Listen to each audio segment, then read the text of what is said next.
I was interning then, so I was probably about 25 or 26.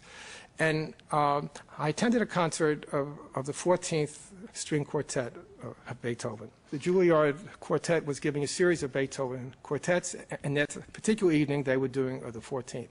When we speak of Beethoven's last quartets, we speak of numbers 12 through 16.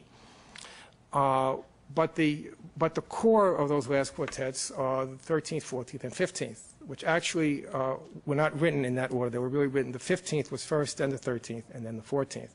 But they were published in the order of 13th, 14th, and 15th.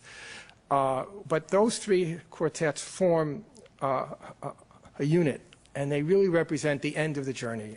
And they were unlike any music anybody, I think, has ever composed. The 14th quartet, C-sharp minor, is the acme of all that. It's preceded by the 15th and the 13th, and it begins with a slow movement, which is a fugue, which probably, I would say, comes as close as any artist has ever come in rendering what the peace of heaven is like.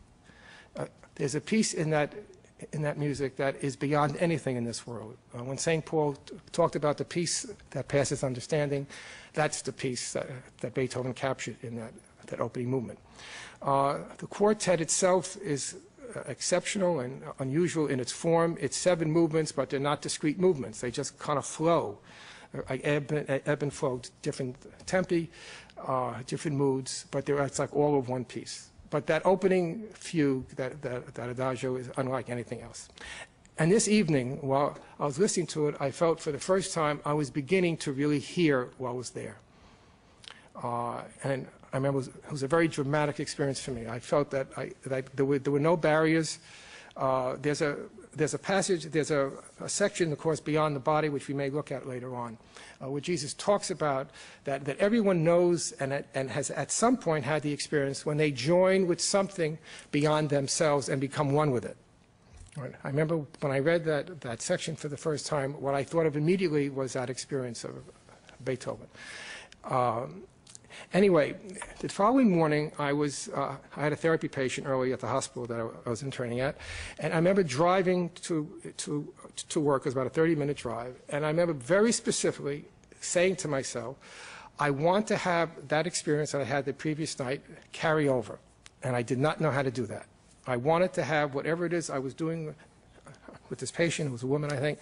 I wanted the mood in the room to somehow be an extension of what I had felt the previous night. And that was the first time I'd ever felt that as a goal. And it was important for me because it was one of the early steps that I was taking to bring together these two tracks that my life had been divided into. The external, which was becoming a psychologist, specifically a psychotherapist, and the internal, which was music and what I guess I used to refer to as the Beethoven experience.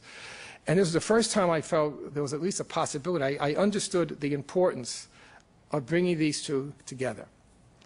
I think I came away from the session feeling like an abysmal failure because I knew I did not do that. Whatever it was that went on in the session, I knew was miles away from what I had experienced the previous evening. But I at least now knew what the ideal was. And that became very, very important to me. The second experience had to do with Franz Schubert. I might mention, by the way, that these 3 experiences that I'm talking about, I never related together until thinking about this workshop. When I began to think back to those experiences, and I suddenly realized that they really all formed like one piece.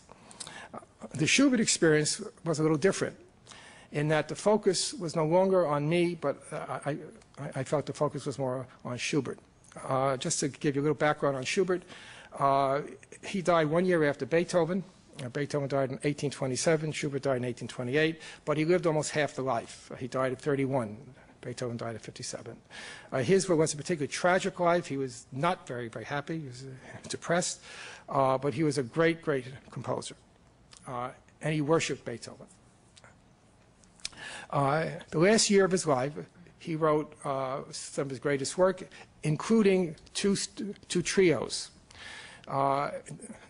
Trio being that it was written for violin, piano, and cello.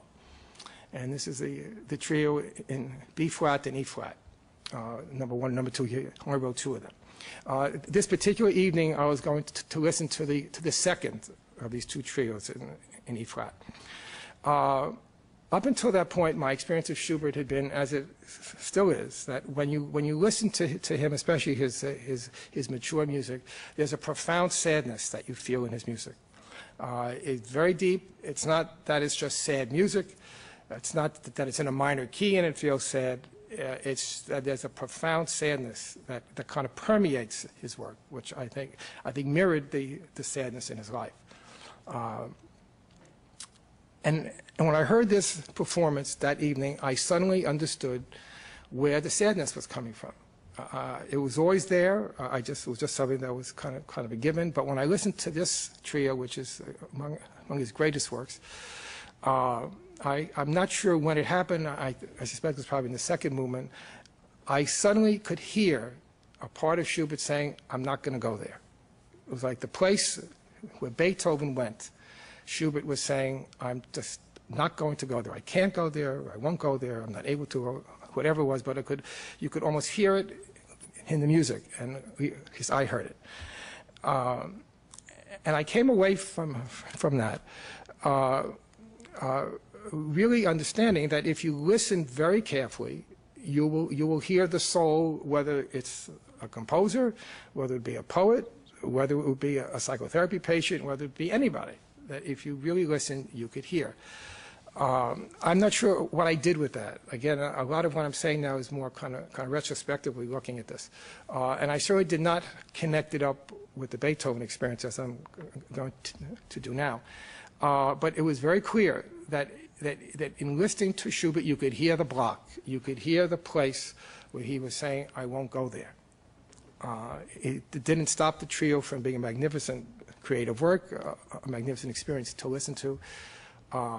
But again, I think part of the reason that he worshipped Beethoven so was that he recognized Beethoven went to a place he could not go.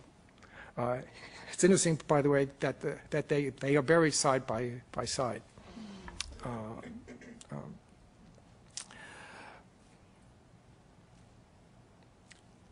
I was reading at that time when I was still in graduate school. I was reading some of the work of R.D. Laing. I don't know if any of you are familiar with him, L-A-I-N-G.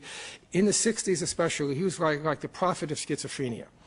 His books were very, very popular, especially among us graduate students, because we were all fed up with the psychiatric establishment, how patients were treated. They were over-medicated. They were kind of locked away.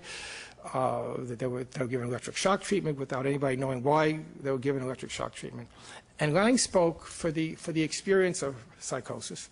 And he wrote very, very poetically. He did not write so much as a scientist as much as somebody who really felt it. And I discovered afterwards he himself had a number of psychotic breaks, so he was really speaking from his own experience. And the point of his work was that a schizophrenic, the part of the psychotic break was a journey. And they had to leave the world and go into their inner space. And the task of the therapist was to help that patient get to the other side. And in his book, this one particular book called The Politics of Experience, he described working with one man who had a psychotic break and how he was working with him in a hospital. And in a sense, it was part of an inner journey. And in the book, he described how the man described how, as he was going through this and could begin to see the light after going through this tunnel of darkness and tremendous terror, that he was still aware there was a place he was not going to go. And when he got through and he basically recovered and resumed living a relatively normal life, there was yet a place that he articulated. He said, "I'm not going there." And when I read that, I recognized that's the same place that I had felt in Schubert, and I could begin to feel in other people. I was able to feel it in myself when I would hear Beethoven's music and aware that there was still more to do. There was still a place. There was still a part of the journey to go.